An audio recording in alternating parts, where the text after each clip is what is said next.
Ibig pa rin guys ha, Jultiners, kaya usapang love pa rin tayo.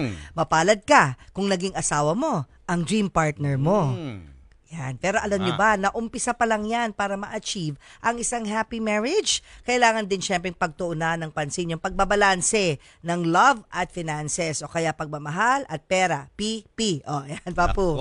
Pag mainit na usapin yan, no? Kasama natin ngayon si Dr. Coach Ariel Bernardo, na kilala bilang Huwarang OFW. Coach po siya ng mga OFW.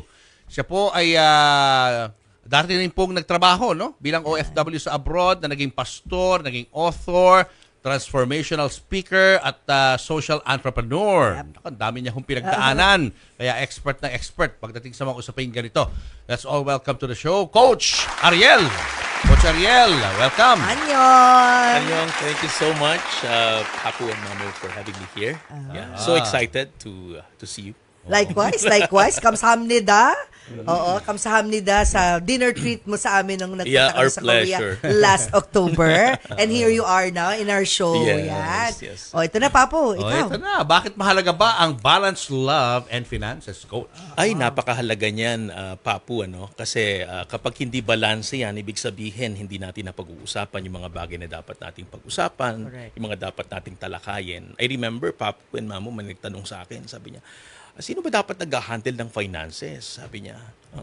Siguro may mga katanungan yung ating mga OFW dyan. Sino nga ba talaga nag-handle? And this is actually a very simple question that needs a simple answer. Sino ba talaga yung marunong? Yun lang. So it takes humility for us to accept na, hindi ako marunong sa ganitong bagay. So probably, yung asawa ko nila mag-handle. Regardless if babae man siya o lalaki.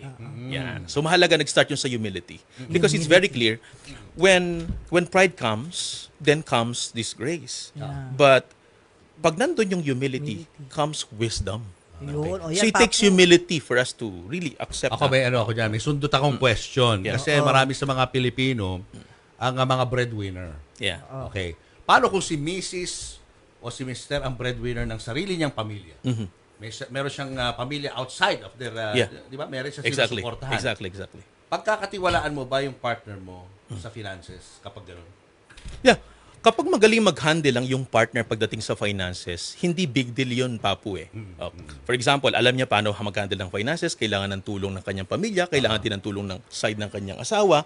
Pero kapag magaling kasi mag-handle ng finances ang isang lalaki man o babae, hindi magiging issue yun, Papu. Kasi yung ibang mga couples, di ba, parang nagdududa, baka naman napupunta sa nanay mo, sa mga kapatid mo itong pinapadala kong pera sa'yo, di ba? May mga ganyan eh. Mga Pilipino, ganyan. Alam, Papu, may sundot ako dyan eh. Kasi I also wrote a book na marriage etiquette. So, yun yung mga bagay na ano, I realized, Papu and Mamo, no, in my almost 2 decades in counseling marriages and mga magkakarelasyon, basic lang naman yung pinaka-problema talaga. Yung hindi alam yung marriage etiquette. Ano ba yung mga etiquette? Mga etiquette yung simple. Ano ba yung dapat mong matutunan pag may asawa ka na? Ano yung dapat matutunan ng mga pamilya mo pag may asawa ka na? Ng mga kapatid mo pag may asawa ka na? Ng mga kamag-anak mo pag may asawa ka na? Ng kaibigan mo pag may asawa ka na? Bigyan mo kami example. Para sa mga like for example, ikaw bilang isang may asawa, kapag may issue ka sa asawa mo, hindi na para ipangalandakan mo sa pamilya mo. Ano yung asawa ko, ganito siya. So ibig sabihin, dapat bilang asawa, ikaw yung PR person ng asawa mo. Yung mga pangit ng asawa mo, hindi mo na dapat kwento sa iyong kapatid. Bakit? Kapag pangit, sa ating mga OFW, Papu and Mamo, kapag pangit ang tingin ng asawa mo doon sa partner mo, pag pangit ang tingin ng mga kapamilya mo sa asawa mo, malaking factor ka. Yun. So wag na i-chika, itago nyo na lang, pag-usapan nyo na lang dalawang mag-asawa. Wag yung sinisiwalat mo pa, na parang sinisiraan mo pa yung asawa mo. Buti sana kung mabubura yung paninirang yun. Minsan yun na yung chinichismis sa iba. Absolutely, ma'am. Diba? O balikan natin, Papo, yung 5 keys or principles of a happy and thriving marriage. So tapos na tayo sa number 1, which is humility. Number 2, empathy. Ano to, Coach? Yung empathy, ibig sabihin, nilalagay mo yung sarili mo sa kanyang kalalagayan. Pagdating kasi sa finances, in handling money, may iba-iba tayo yung financial personality. Katatapos ng love conference sa Korea, at diniscuss yun kasi ang bawat tao may iba-ibang financial personality. For example, may mga tao na spender. Okay. Big spender. Big spender. May mga tao naman talaga na investor, may mga saver, may mga giver. So marami pang iba. Kapag hindi mo siya naiintindihan, kapag hindi mo nilalagay yung sarili mo sa kanyang kalalagayan dahil sa klase ng kultura at background na meron siya, hindi mo siya mauunawaan. Ay, ang ganda nun. Ngayon ko na narinig yun, ha? Oh. Spender, investor, giver, saver. Ano, Yeah. And actually marami apat pang ba yun iba, na klase? marami pang mga iba pang mga ano. si mga, Papo, investor. Ako, giver. Okay ba yun, yung combination namin? Ano yan, magandang balance yan. Kaya nga, Investor, giver. regardless kung ano man giver or spender or saver, kapag napag-usapan, you know how to empathize. Hindi para husgahan mo yung partner. Kasi alam mo yung financial personality niya eh. So, Uunawain mo na lang. Uunawain mo. Like, for Parang kung bigay example, ng bigay. Kung kumaga, lagi na lang lumalabas yung pera. pag ganun, alam mo yung personality niya. So, ibig sabihin, ay, alam mo, Han, mahal, maganda yan, tumutulong tayo sa kapwa. Yan. Huwag mo kaagad to kontrahin. Tapos? So, pagkatapos yun, tsaka kakakambyo, Papo. Ano yung cambio? Oo. Pero di ba may plano tayo para sa ating mga anak, sa ating pamilya, di ba? Mas makakatulong tayo sa ating mga mahal sa buhay kapag magsisave tayo. Huwag siraan agad, Diba? pagalitan agad. Eh, kunyari gustong bumili ng bagong kotse ni Mister. Ay, napakaganda niyan. Spender yan. Ngayon, pag-uusapan nyo ngayon. Hindi mo, ikaw, yan ka na naman. Oo, Bagong kotse gastos na naman. Gastos na naman. Oo. Hindi ganun. Hindi ganun. Kasi kapag ganun ang atake natin sa ating asawa, wala na. Masisira yung araw niya. So, dapat marunong tayo mag-empathize. Ilalagay natin yung sarili natin sa kanyang kalalagayan. Tipong alam ko, matagal mo nang gusto Yan. na bumili ng kotse, ha? Exactly. Babe, pero parang di yatangay ng panahon. Yan. Tama May yung konting mamo. ganun. Yes, Oo. Yun, totoo yun, Papo, sinasabi ko sa'yo. Joke lang. Next Ito, tayo. next. Acceptance. Acceptance, napakahalaga niyan, Mamu and Papu. Bakit? Kasi ang tinatanggap natin sa ating asawa, hindi lang yung magagandang katangian. Tama. Parang sa negosyo yan eh. Kanina may kausap lang ako sa isang successful na negosyante. Sabi niya, ang tinatanggap, hindi lang yung mga magaganda. Pag nag-asawa ka na sa relasyon, pati mga hindi kaaya-aya, dapat tinatanggap mo. Kapag ikay nasa relasyon at hindi mo kayang tanggapin yung mga pangit sa kanya, huwag kang umasa na gaganda ang relasyon nyo bilang mag-asawa. May mga bagay na whether you like it or not, kailangan mong tanggapin. Huwag lang pambubugbog, ha? Definitely, Yan naman ibang yung usapan. tinatanggap, yung Ibang usapan. bugbugera, Yan. bugbugero, ganyan. Yan, Yun tamad. na. Dapat Yung hindi, mga tamad, huwag tanggapin. hindi dapat tanggapin Exactly, yun. exactly. Ano yung mga hindi na lang dapat tanggapin, coach? Yung mga hindi dapat Nambubugbog. tanggapin, yung talagang halos ikakamatay mo na, o kaya yeah. hindi mo ikalalago bilang tao. Ganun. Pero yung mga bagay, for example, may mga moody lang, o kaya yung personality type niya, medyo may pagka-spender siya, yun yung, Kaya pa ba? Kaya pa yung mahilot. Sabi ko nga, Papu and Mamu, in my less than a decade in counseling and iba't ibang relasyon, I've realized na lahat ng problema sa relasyon, isama mo na dyan yung infidelity, everything, lahat may solusyon. Talaga? Lahat meron nang nag-sideline, si lalaki at si babae, nangaliwa na, nanganan. Pero until now, because of counseling, because they know how to listen, hanggang ngayon magkasama pa rin sila, bilang mag-asawa. And they're thriving, hindi lang striving, Mamu and Papu. Thriving. Thriving, nagtatribe. Yun ang dapat tayo sa mga pamilyang Pilipino, sa mag-aasawang Pilipino, na hindi lang basta, makaraos lang. Hindi ganon. Dapat tayo lumalago sa relasyon. Ganda. Work on it, no? Yes. Ganda. No, lumalago, ibig sabihin, dinidiligan. Yes. Number 4, responsibility. Ayan, Coach. napakaganda niyang responsibility. Siguro narinig na natin, Mamu and Papu, yung salitang, ba't ganito yung klaseng relasyon ko? Ang pangit yung asawa ko. Yung pamilya ko. Puro reklamo. Yung kalidad ng relasyon na meron ka, responsibilidad mo yon. Yeah. Take responsibility. Yeah, take responsibility. Ibig sabihin, kapag yung partner mo hindi maayos, huwag mo siyang sisihin. Responsibilidad mo, dapat may gawin ka upang maayos siya. Yeah. Kasi kapag isipin mo, mababago lang ako pag nabago ka. Maraming ganun eh. Ba't ako hindi nagbabago? Kasi kanya yung ugali mo. No, take responsibility. Kaya ganito yung asawa ko. Marahil dahil sa mga maling aksyones ko sa buhay. So, we need to be responsible na meron kang dapat gawin para maayos ang relasyon mo. Isama mo na dyan yung pera. For example, if you're not thriving pagdating sa finances, huwag mo sisihin yung asawa mo. Gumawa ka ng something na, kailangan magising ako sa katotohanan na kapag wala akong gagawin, hindi maayos ang buhay namin. Ganda. Number 5, trust. Ayan, napakahalaga ng tiwala. Kapag tinanggal mo ang tiwala, actually, trust is not the foundation of relationship as I look at it. It's love. But yung trust, yan ang nagbi-build ng relationship. Kapag tinanggal mo ang trust sa kahit anong relasyon, wala na. Kahit may pag-ibig pa. And speaking about love, maraming tao, Mamo and Papu, nasa relasyon pero hindi marunong umibig. Talaga? Yeah. Ano? Paano? Yeah. Explain. Because a lot of Coach. people think, there's a big difference between love and relationship. Ang love kasi, one way. It's all about giving. Ang relationship, two-way. Give and take. So sa mga papasok sa relasyon, maraming nasa relasyon, they're bold enough to enter into different types of relationship, pero hindi marunong umibig. Single ako, gusto kong mag-asawa. Ang sad kasi ng buhay ko. Di nag-asawa, naghahanap ngayon na mag-feel sa kanya. It's wrong. Bago ka pumasok sa pag-aasawa, kailangan puno ka.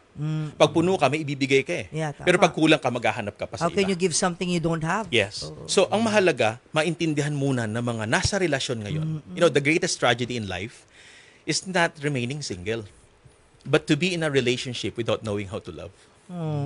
Ganda naman nun. Naiyak naman ako doon. Ngayon, ang mabigat doon, coach, yung trust, no? Pag nawala yung trust, kunyari si Mister ng kaliwa o si Mrs. ay ng kaliwa, sabi mo nga, may mga pagkakataon na naaayos nyo pa eh, di ba? Yes. So may chance pa rin pala, kahit ganun. Tama ka pa. Basta marunong Pero magpatawad. the trust has been broken already. Yeah. How do you repair that? Yeah. Nakalagay din diyan papaano ka makapag-rebuild ng trust. Hindi overnight yan eh. Kasi ang trust, ang tiwala, hindi dinidemand. Ine-earn yan. So pag sinabing ine-earn, pinagtatrabahuhan. Yan So nga, kapag hindi ka nagtitiwala yung asawa ko sa akin, hindi ko dapat siya sisihin. Dapat ang tingnan ko sarili ko, ano ba yung ginagawa ko kung bakit hindi niya ako pinagkakatiwalaan pagdating sa pera, pagdating sa paglalabas ako, bakit niya dinududot yung cellphone ko lagi? Bakit? So hindi ko dapat sisihin yung asawa ko sa mga OFW dyan, mga kahuwarang OFW, mga Pilipino, paput mamo. Diba? Tingnan natin, ano ba yung ginagawa mo, mahal kong O kahuwaran? baka hindi ginagawa. O ano ba yung hindi mo ginagawa? Exactly. Yun. Dito sa page 22, hindi ko na isa-spoil to para bilhin nila yung book. Kasi ba for sale to, coach? Yes. Sa page 22, nandito yung 7 practical ways to rebuild trust. Yan, Papo, yung tinatanong mo. Gusto mo basahin? Kami naman ni Papo, punong-puno ng love, trust. Obvious naman yun. Obvious naman, How do you rebuild trust, coach? Teka, dapat nasa book eh. Nasa book ba? Sususpense ba natin? Bibilin yung book. Okay. And that's available, Papo and Mamu, sa huwarangofw.com. Lahat ng ating mga materials, including all these books that I've written. Ano ni mga nasulat mo? Isa-isa natin, Ito, coach. yung Leadership Mastery. Okay, I've realized, Leadership Mastery. Tumatawag na si Jen. Alarm. ang aking pinakamamahal, Jess. si Jessa. Jesseline. Ang aking nag-iisang pinakaibig sa ating mga DICM family, Poemen Global Leaders, huwarang OFW all around the world. Korean na This is Korean for yung you. warang Diba? May movie na warang. Sige, go. So, Leadership Yan, Mastery. Leadership Mastery. I realize na ang bawat tao, leadership is not a choice. But effective leadership is a choice. Yun. Yeah. Nice. So, available din po ito sa Tama-tama yan sa mga Tama yan. tumatakbo ngayon Yes. sa eleksyon. Ayun na. Yes, tutuin Leadership nyo to. Mastery. Leadership Yan, kailangan Mastery. nyo. Sa ating mga, Oo, mga yan. leaders Be ng a gobyerno. servant leader. Hindi lang Yes, basta leader. absolutely. Okay, ano pa ibang O, book, next. coach? Yeah. Meron tayong What's Life All About. Marami kasing nabubuhay, maraming nag-exist, ganda pero niya. they don't know how to live. Marami nag-exist but they don't know how to live. Coach naman, ilan ba dala mong book ngayon? Bibili sana ako marami. I'll be giving you a few copies. Oo, galing pa Ayan. ba sa Korean? Order? Yes. What's Life All About? Gano'n sa local Galing- pwede rin. Locally meron. Still preparing for it, pero for now, available po siya sa ebook. Sa ebook. Sa Ebook version. Okay, huwarang.ofw.com. Ebook, okay. Available din Okay yung yan. The 5 levels of effective leadership. Yeah. Okay. So I also teach this sa graduate university students sa Korea because I also teach there. Yeah. So yung ating mga sinusulat na book, tinuturo natin sa mga international tama. students. Tinuturuan mo, coach, mga Koreano o No. mga Pilipino? Mga they're students from different nations. So I'm teaching students from like more than 10 countries. Galing. Yes. At ngayon, paano ka, meron ka bang Facebook account? Meron kang Yes. social media account para masubaybayan nila yung mga post mo? Pero Yes. bago yan, may dalawa pang book. Pakita dalawang mo na. book. Yan. Okay. Yung next. marriage etiquette, ito yung Yan sinasabi ay ko. Yung kanina. kanina. Yes. Maganda yan, marriage etiquette. Nung tinanong ko yung actually, I think it was Venus Ra, sabi niya. Oo. Ay, kailangan marami ako niyan. Pati yun nga, coach. Habang yung, Very simple, straightforward Pabot kasi. nga yan, baby. Yan. Tapos pang 5. And the last one, ito. Ay, marami pa po akong books, di ko lang dala. Parang Korean talaga. May payong, may ulan. Why stop complaining? Why stop Why stop complaining? complaining? Grabe, after reading this book, Mamu and Papu, Oo. they will never complain again. Oh, guaranteed ha? Yeah, guaranteed. This is guaranteed. Coach, ah. Yeah, they will never complain again. I guarantee you, once you read this, sabi mo, ito pa lang ang binabasa mo, wag mo palang basahin yung iba. Pero syempre, when you read that, it's revolutionary, Coach Papu and Mamu. Yeah. Wow. Ang gamot sa ugaling reklamador. Nako, dami niyan. Dami yan. Pilipinas. Ilang kailangan nyo? Oo. Sa loob dyan. Sa mga reklamador dyan, Pero sana may mga bukod sa asawang ebook. reklamador, Oo. order na kayo. Yan na, order na. Sana meron ding actual. Kasi ang cute ng book. Yes. O again, Okay. paano ka mapapanood? Coach, meron ka bang Meron ka ba YouTube? YouTube? Oo. Yes, we have YouTube also, Huarang OFW, Coach. And we also have like sa Facebook, natatawa na si Ma'am. Ayan. We also have DGMS. I'm also president of Diaspora Global Ministries Seminary. We help a lot of people, those needy people in our country, and sa ating mga OFWs. This coming May will be in Hong Kong to speak about how to become a model or Huarang OFW. We'll be having also our leadership conference in Bicol. Actually, tonight we'll be going to Bicol. Sa 19 we have Poimen Leadership Conference, and the 23rd we'll be having another Poimen Leadership Conference in Tarlac City, and then on the 26th we'll be having another effective leadership conference in Tansa, Cavite naman. Kailan yan? Kailan yan? Yes. So this is on Feb the 23rd. 23. Yeah, Yeah. Feb 23. Ayun. Yeah, Salamat. this will be on Ang dami. May Feb 26 Yes, pa. Feb 26, Thank you so much, Coach. Kailan ka ulit pwede mag-guest dito? Oh, Let's talk just about let me know. leadership next Yes, time. yes. Lalo na malapit Yes, na election. leadership. Yeah. When you're back Absolutely. here from Definitely. Hindi natin I'd love pinakita to. yung Facebook mo, ha? Ano Facebook, Facebook. mo? Yeah, Andiyan, pakita daw. Huarang OFW. Parang OFW. So, hi to Jesseline. Yes. Yan, ito Facebook pala. Yes. Yes, the Warang OFW. So, sa aking pinakamamahal, Yun. okay, wherever you are, I love you so Yan, much. ganon. Ganon. Ito, Tularan si silang Coach. dalawa to. Yes. Ito talaga kaya nag-work yung marriage namin, Yeah. Julius. Page 9. Yes. Marriage etiquette. Oh. Wag na wag tatanggi kapag nangagalabit si Mr. Ayun! Ganun, ha? Paano pag si Mrs. nakalabit? Okay. Lalong wag Wag kang tatanggi. tatanggi. Oh, okay. Tutulak kita sa kama palabas. Bug, ganyan. Wag tumanggi. Yun. Always have time for each other. Okay, commercial muna tayo. Kabalik po kami. Julius and Kim.